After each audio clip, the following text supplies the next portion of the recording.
SIFC کی plate form سے اس کی تلاش پر بھی کام شروع کیا جائے گا۔ بلا شبہ پاکستان میں معدنیات کے ذخائر کی ترقی کا یہ منصوبہ خود انحصاری کی جانب اہم ترین قدم ہے۔ اس سے نہ صرف درآمدات کے بوجھ سے نجات ملے گی بلکہ برآمدات کے ذریعے کثیر زر مبادلہ بھی حاصل ہو سکے گا۔ Muhammad Imran, head of defence desk, Suno news, اسلام آباد۔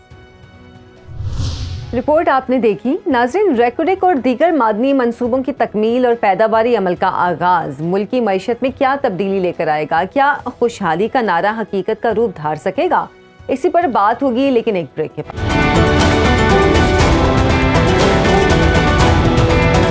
ویلکم بیک ناظرین۔ ریکوڈک کے منصوبے سے 2028 تا 2032 کے دوران 7,800 کلو سونا اور 19 کروڑ گرام تانبے کی سالانہ پیداوار کا تخمینہ لگایا گیا ہے۔ کیا یہ پیداواری تخمینہ حقیقت ہے یا صرف ایک سہانا خواب؟ دیگر منصوبوں میں پیش رفت سے کیا ہمارے بھاری بھرکم بیرونی قرضے اتارنے میں کوئی مدد مل سکے گی؟ اس پر ہم بات کریں گے۔ ہمارے ساتھ موجود ہیں ماہر معاشی امور عابد سلیری صاحب۔ سر، بہت شکریہ آپ کے وقت کا۔ SIFC کی نگرانی میں ریکوڈک منصوبے پر ابتدائی امکانی جائزے کا کام جاری ہے۔ سونے اور تانبے کے وسیع ترین ذخائر کی تلاش کے لیے آپ اس منصوبے کو کیسے دیکھتے ہیں؟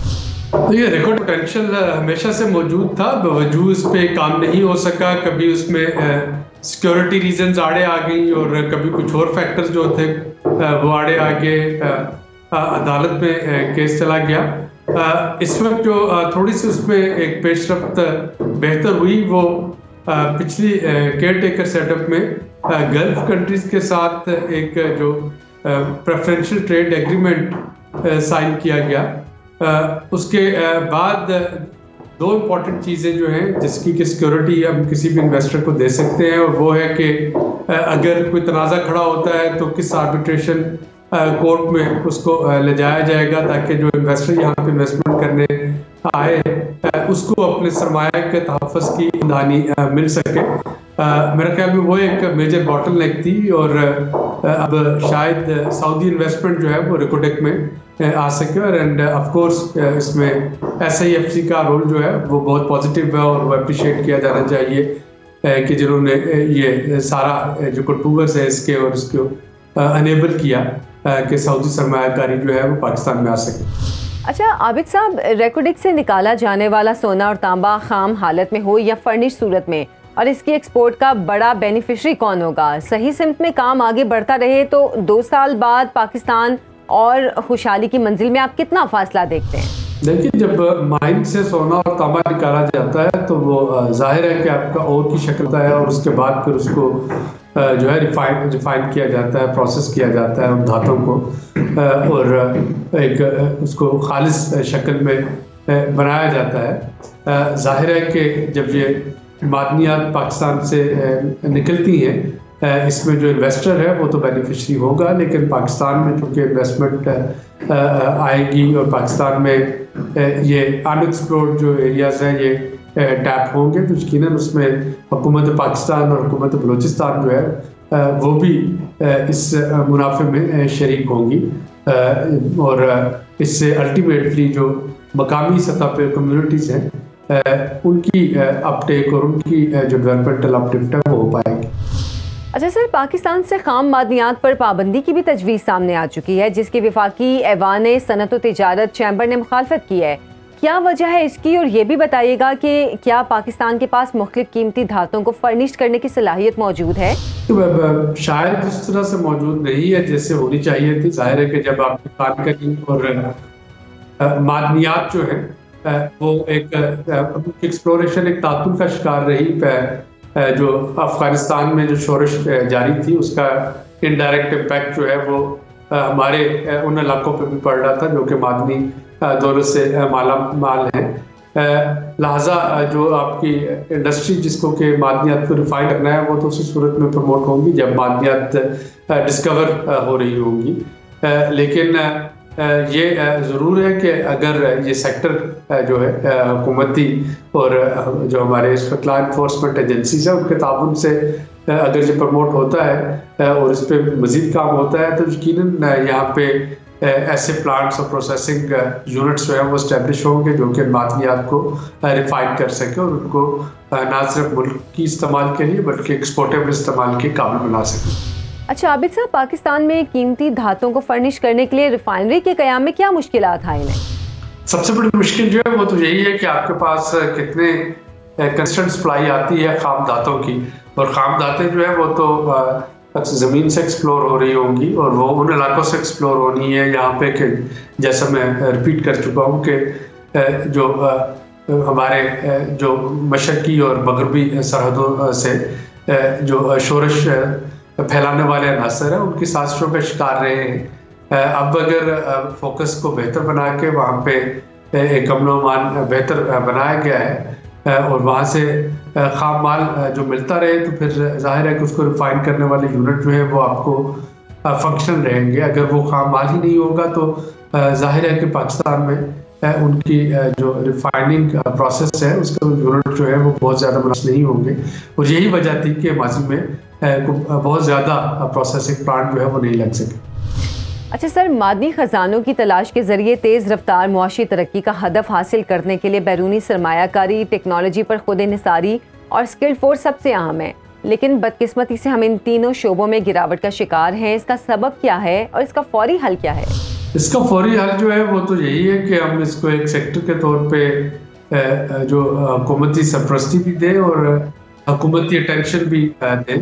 اگر ہم اپنے انویسٹرز کو یہ میسج دے سکتے ہیں کہ ہم ان کے لیے ایک محفوظ سرمایہ کاری کی فضا وہ قائم کر رہے ہیں، نہ صرف کنٹریکچوئل ارینجمنٹ کے لحاظ سے جو کہ ماضی میں کانٹریکٹ جو تھے وہ کورٹس میں جا کے چیلنج ہوتے رہے اور اس پہ اسٹے آتے رہے، تو اگر ہم ان کی سرمایہ کاری کو کنٹریکچوئل لحاظ سے اگر سلامتی کی ضمانت دے سکیں اور جو امن و امان کی صورتحال ہے اس کو بھی بہتر، جیسے کہ آج کل بلوچستان میں ہم دیکھ رہے ہیں کہ سچویشن کافی بہتر ہے ماضی کی نسبت، جو کہ ایک سوئسائڈ بمبلز کا گڑھ بن چکا تھا یہ ہمارے سرحدی علاقے، تو اگر یہاں پہ صورتحال اسی طرح سے ہم بہتری کی فضا دکھا سکتے ہیں تو کوئی وجہ نہیں کہ ہم اپنی معدنی دولت کو ایکسپلور نہ کر سکیں، لیکن اس کے لیے کنسسٹنٹ ریزارو جو ہے وہ بہت اہم ہے، اور مجھے یقین ہے کہ SIFC ایک پلیٹ فارم ہے جو کہ یہ ریزارو دے سکتا ہے۔ سر، 2019 سے 2021 تک پنجاب میں منرلز کی 60 نئی سائٹس بھی دریافت ہوئیں۔ کیا آج ہم ملنے والے معدنی ذخائر کو پنجاب کی ترقی کے لیے استعمال کرنے کی پوزیشن میں ہیں؟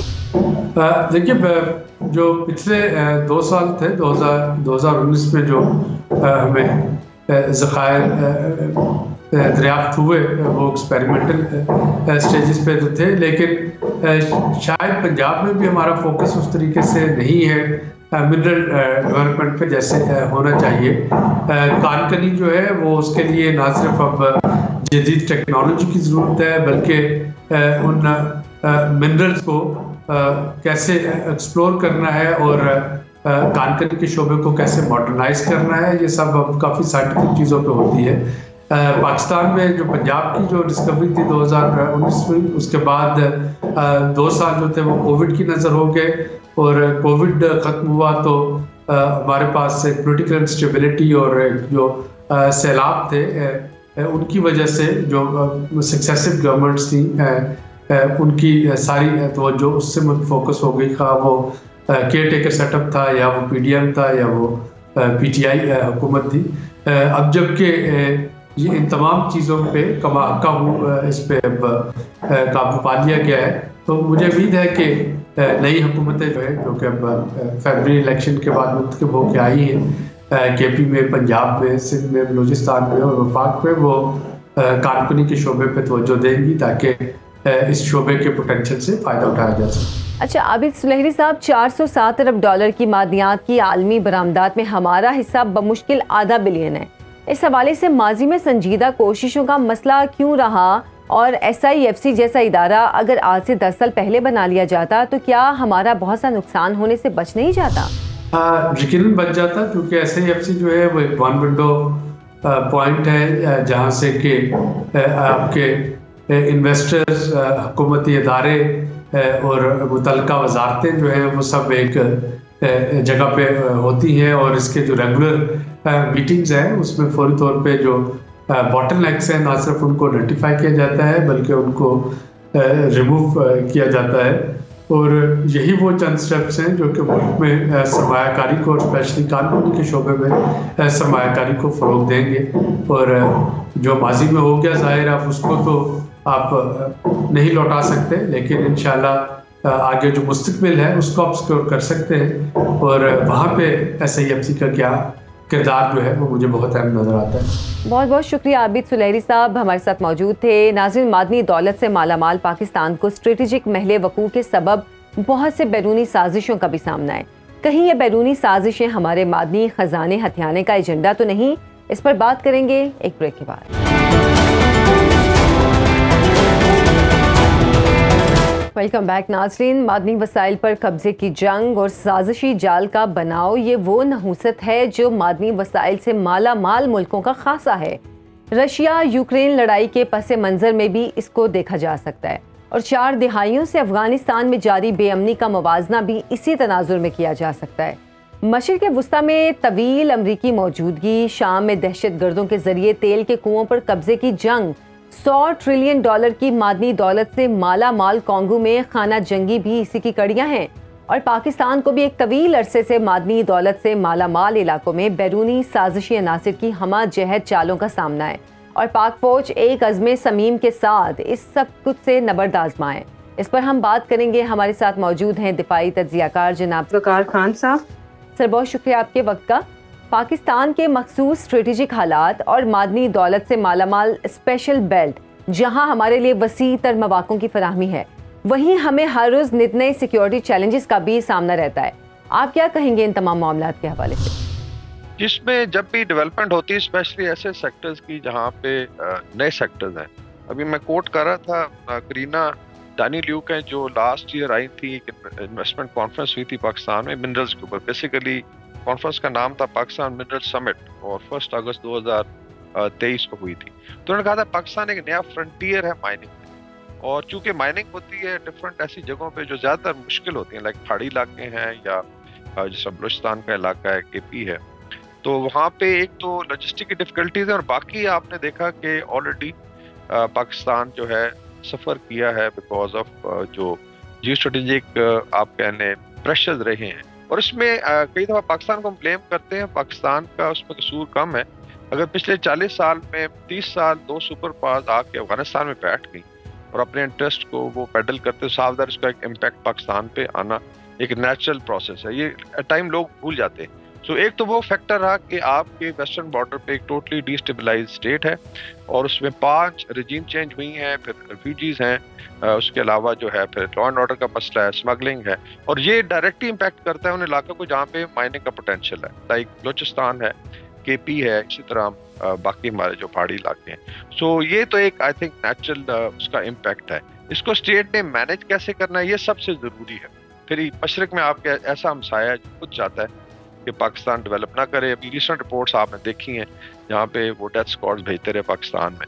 سو اس کا مطلب ہے کہ آپ جو ہے ایک ڈیفیکلٹ جیو اسٹریٹجک پوزیشن میں، لیکن اسٹیٹس اس کو مینیج کرتی ہیں، اور اس میں پاکستان نے چیزوں کو سیکیور بھی کرنا ہے. دیٹس وائی CPEC کی پروٹیکشن ہے یا مائننگ کی پروٹیکشن ہے، اس کے لیے اسپیشل فورسز ہیں، تاکہ باہر سے جب انویسٹمنٹ آتی ہے تو اس کے بعد لوگ آسانی سے اور وداؤٹ اینی ہنڈرنس کام کر سکیں. جیسا ابھی چائنیز انجینئرز کو ٹارگٹ کیا گیا ہے، تو یہ ایک ہوسٹل ایجنسیز کا میسج ہے کہ یہاں پہ انویسٹمنٹ سیف نہیں ہے. لیکن پاکستان نے آگے بڑھنا ہے، اس پہ ہم مزید ڈیٹیل میں بات کریں گے کہ کس طریقے سے اسٹیٹس کو مینیج کرنا ہے. پاکستان میں اس حوالے سے کتنا پوٹینشیل موجود ہے، اور معدنی وسائل کے حوالے سے ہمارے امکانی جائزے حقیقت سے کتنا قریب ہیں؟ جی اس میں definitely there is a linkage, جیسا میں نے مینشن کیا. ابھی آپ پوٹینشیل پہ آ جائیں، پاکستان کا جو مائننگ پوٹینشیل ہے اس میں ریکارڈک بہت مشہور ہے بیکاز اس میں کاپر گولڈ کے ذخائر ہیں. اور میں بھی جو بیرک گولڈ کی ویب سائٹ دیکھ رہا تھا، جو سب سے بڑی ون آف لارجسٹ پلیئر ہے کاپر گولڈ میں، اور ان کی ویب سائٹ پہ آپ کو صرف ایک مائن کا ذکر نظر آتا ہے وہ ریکارڈ. اس کا مطلب اتنی امپورٹنٹ ہے فیوچر کے لیے، کیونکہ اس کی 40 سال سے زیادہ ایج ہے، اور یہ ابھی 1/10 آف دا بلاک ہے. ریکارڈک میں جو ان کے ساتھ کانٹیکٹ ہوا ہے وہ 1/10 حصہ ہے، اس کے اندر اور بے شمار بلاکس ہیں، اور اس کا پوٹینشیل جو ہے 500 ارب سے $1 خرب تک ہے. سو اٹ مینس کہ ان کی بھی اس میں لیٹس سے اسٹیک ہے. ابھی جو فیصلہ ہوا اس کے اندر